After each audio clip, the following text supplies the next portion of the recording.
हरिओम. प्रवचन क्रमांक 30. कर्मयोग, अध्याय 3, ओवी 148 ते 151. संपूर्ण भावार्थ दीपिका.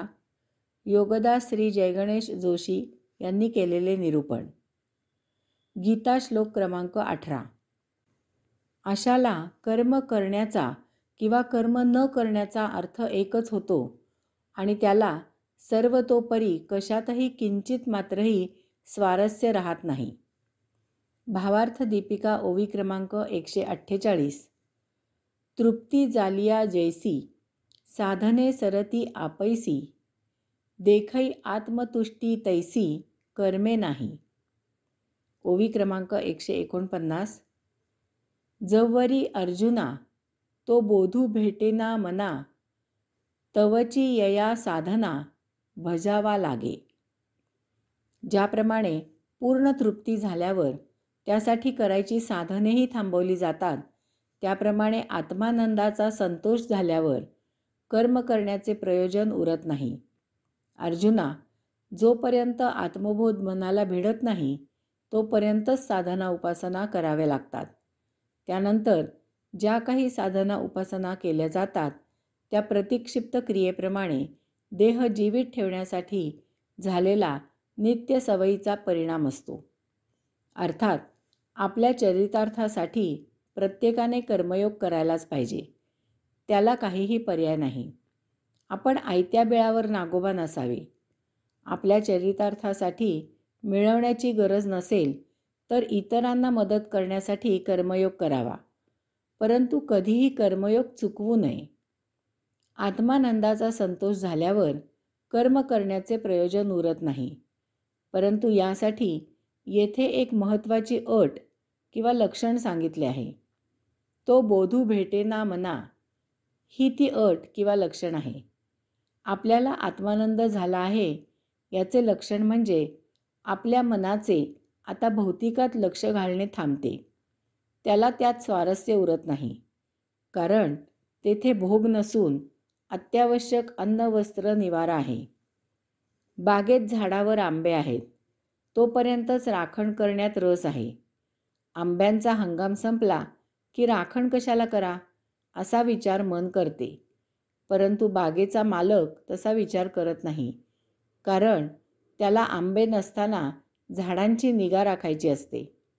तसेच आत्मानंद झाल्यावर मनाचा कर्मयोगामधील रस नष्ट होतो, तरीही आपण पूर्वीच्याच उत्साहाने कर्मयोग करत असतो, कारण आपल्याला नित्य चरितार्थ चालवायचा असतो.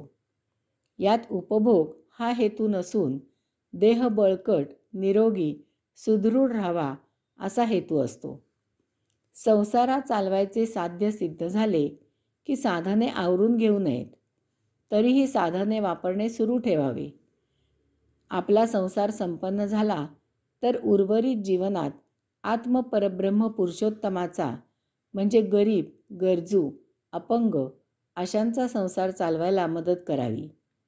स्वतःचा संसार तर सर्वसामान्य जण चालवतात, परंतु ज्यांना संसार चालवायची ताकद नाही अशांना बळ द्यावे. लक्षात घ्यावे की त्यांना लाडकी बहीण भाऊ करत आयते काहीही देऊ नये. त्यांना कर्मयोग पार होण्यासाठी फक्त मदत करावी, त्यांच्या हातांना काम द्यावे आणि अशा प्रकारे कर्मयोग करायला लावून त्यांना त्यांच्या पायावर उभे करावे. आत्मा सिद्ध झाल्यावर आता प्रवृत्ती नाही, निवृत्ती नाही, कर्तृत्व नाही, भोगतृत्व नाही, साध्य नाही, साधन नाही, आणि तरीही कर्मयोग सुरू ठेवायचा. आता या वयात फणसाचे झाड लावून आपल्याला त्याचे गरे खायला मिळणार नाहीत हे त्रिवार सत्य माहीत असूनही सृजन करायचे, सृष्टीनियम सुरू ठेवायचा. साधू बोध झाला तो नुरोनिया ठेला. आत्मबोध झाला की तक्षणी मन असूनही त्याचे प्राबल्य तेवढे नष्ट होते. पाण्यात मीठ घातले की ते पूर्ण विरघळते आणि त्या पाण्यात त्याचे निराळे असे अस्तित्व राहत नाही. पाण्याच्या खारट चवीमधून मीठ अप्रत्यक्ष जाणवते. त्याचप्रमाणे आत्मबोध झाला की मन आत्मसेवेत रत होते. आपले आध्यात्मिक जीवन विनाविघ्न सुरू होते.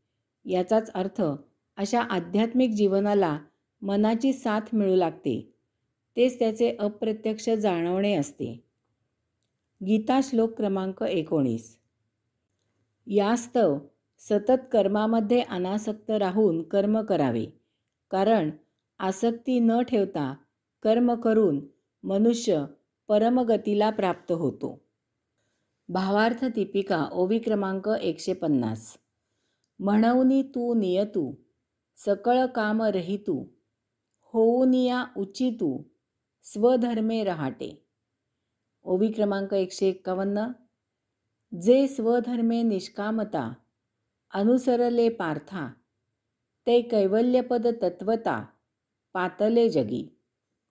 म्हणून तू करायला योग्य असे स्वधर्माने प्राप्त नियत कर्म कर आणि कर्मापासून मुक्त हो. अर्जुना, अनासक्त राहून जे स्वधर्माने प्राप्त स्वकर्म करतात ते या जगतामध्ये श्रेष्ठ अशा कैवल्य पदाला पोहोचले. अर्जुन नातलगांच्या प्राणाच्या मोहाने मी युद्ध करणार नाही असे सांगत अरण्यात जाऊन कंदमुळे भक्षण करून बैरागी होण्याची भाषा करत आहे. यासाठी निष्काम या भगवंत श्रींच्याच तत्त्वज्ञानाचा आधार तो देत आहे. त्याच्या या शंकेचे निरसन करण्यासाठी हे सांगणे आहे.